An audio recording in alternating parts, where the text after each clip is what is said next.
Think about what you ate today. Bread, rice, pasta, maybe a piece of fruit from a supermarket, a glass of milk, a handful of processed snacks. Now consider this, every single one of those things is a product of the last 10,000 years. Agriculture, the cultivation of crops and the domestication of animals, has existed for only about 5% of the time modern humans have been on Earth. For the other 95%, your ancestors ate in a completely different way. And understanding what they actually ate will tell you more about your body, your hunger, your cravings, and your health than almost anything else you could learn about yourself. The story of what humans ate before agriculture is not a story of scarcity and desperation. It is a story of extraordinary variety, remarkable skill, and a relationship with food that most people living today have never come close to experiencing. Archaeologist and paleoanthropologist Richard Wrangham at Harvard University has spent decades studying the evolution of human diet and cooking. His research makes a case that most people find genuinely surprising. The single most transformative dietary shift in human history was not agriculture, it was fire. Wrangham argues that cooking predates modern Homo sapiens by hundreds of thousands of years, possibly beginning with Homo erectus as far back as 1 to 2 million years ago. When your ancestors learned to cook, they unlocked dramatically more calories from the same foods, reduced the energy spent on digestion, and freed up cognitive resources that eventually contributed to brain expansion. You are, in a very real biological sense, the descendant of creatures shaped by cooked food. But what were they cooking? The honest answer is almost everything.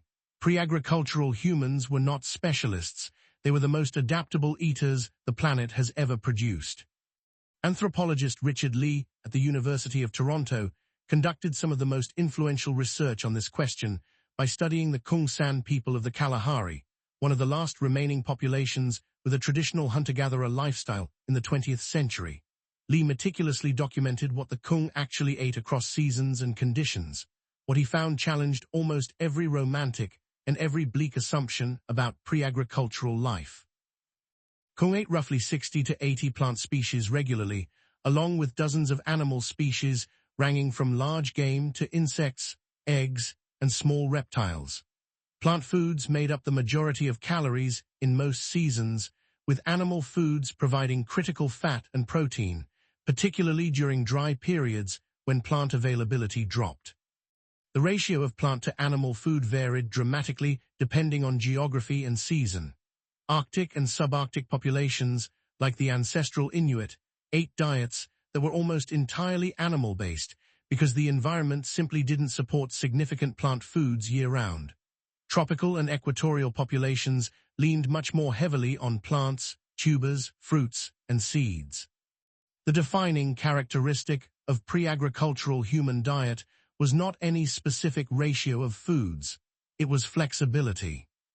Archaeologist Amanda Henry at the Max Planck Institute for Evolutionary Anthropology has studied ancient dental calculus, the hardened plaque preserved on the teeth of ancient human remains, to determine what specific foods our ancestors were actually eating rather than what researchers assume they ate.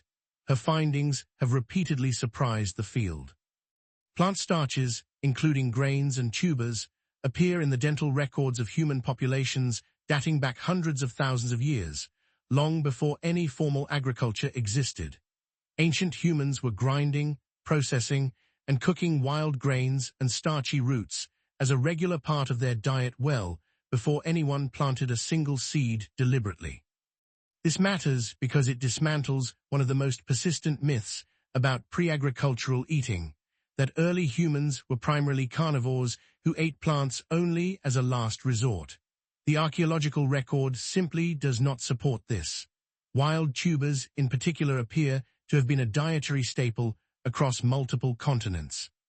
Researcher Karen Hardy and her colleagues have argued that cooked starchy foods may have been essential to the development of the large human brain, providing the glucose that neural tissue requires in quantities that a purely meat-based diet struggles to supply.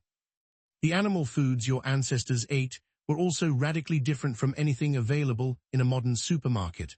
Wild game is dramatically leaner than domesticated livestock. A wild deer or elk carries a fraction of the fat of a farmed cow, and the fat profile is entirely different, higher in omega-3 fatty acids, lower in omega-6. Wild fish, foraged shellfish, birds, eggs, insects, and grubs provided concentrated protein and fat in forms the human digestive system had millions of years to adapt to. Bone marrow and organ meats were not byproducts, but prizes, sought out specifically because of their high caloric and nutrient density. Seasonal variation was a defining feature of pre-agricultural diet. Your ancestors did not eat the same foods year-round. Spring brought fresh greens and eggs. Summer brought berries, fruits, and insects. Autumn brought nuts, tubers, and the opportunity to hunt animals fattened on summer vegetation. Winter brought scarcity, preserved foods, dried meat, and stored fat that the body itself had accumulated during more abundant seasons.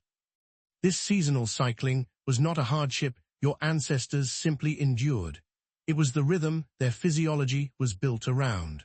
The human body's remarkable ability to store fat rapidly and then burn it during lean periods is not a metabolic accident.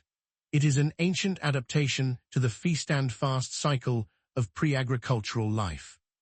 Fermentation also played a role that archaeologists are only beginning to fully appreciate. Wild fruits ferment naturally, and early humans almost certainly consumed fermented foods regularly, not by design initially, but simply because wild foods ferment quickly in warm climates. Researcher Patrick McGovern at the University of Pennsylvania has traced evidence of fermented beverages in archaeological sites dating back 9,000 years, and argues the human taste for fermented foods is far older. The gut microbiome, the community of bacteria that lives in your digestive tract and has profound effects on everything from immune function to mood, was shaped in part by regular exposure to fermented and naturally bacteria-rich wild foods that modern processed diets rarely contain. What does all of this mean for how you understand your own body today? It means that the cravings you feel for fat, for sweetness, for salt and umami-rich foods are not weaknesses.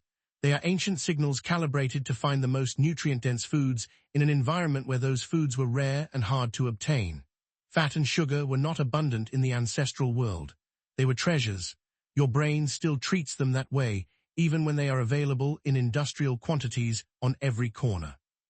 It means that the variety your body thrives on, the reason no single diet seems to work perfectly for everyone forever, reflects the fact that humans were never built for dietary uniformity. You are the descendant of the most adaptable eaters on the planet. The foods that nourished your ancestors were not a single cuisine. They were an entire living world. And it means that the gut health crisis, the inflammation, the metabolic disorders that define so much of modern illness are in significant part the result of a mismatch between what your digestive system was shaped to process over millions of years and what it has been asked to process for the last 110,000 years of agriculture changed what humans eat. 100 years of industrial food processing changed it again, faster and more radically than any previous shift in the entire history of the species. Your ancestors did not count macros. They did not follow elimination diets or optimize for ketosis. They ate what the land gave them, in forms the land gave it, varied by season, prepared by fire, shared within a group. And for 300,000 years, that was enough not just to survive, but to build the brain, the body, and the social intelligence that eventually figured out how to grow its own food in the first place. The meal that changed everything was not the first harvest, it was the first fire.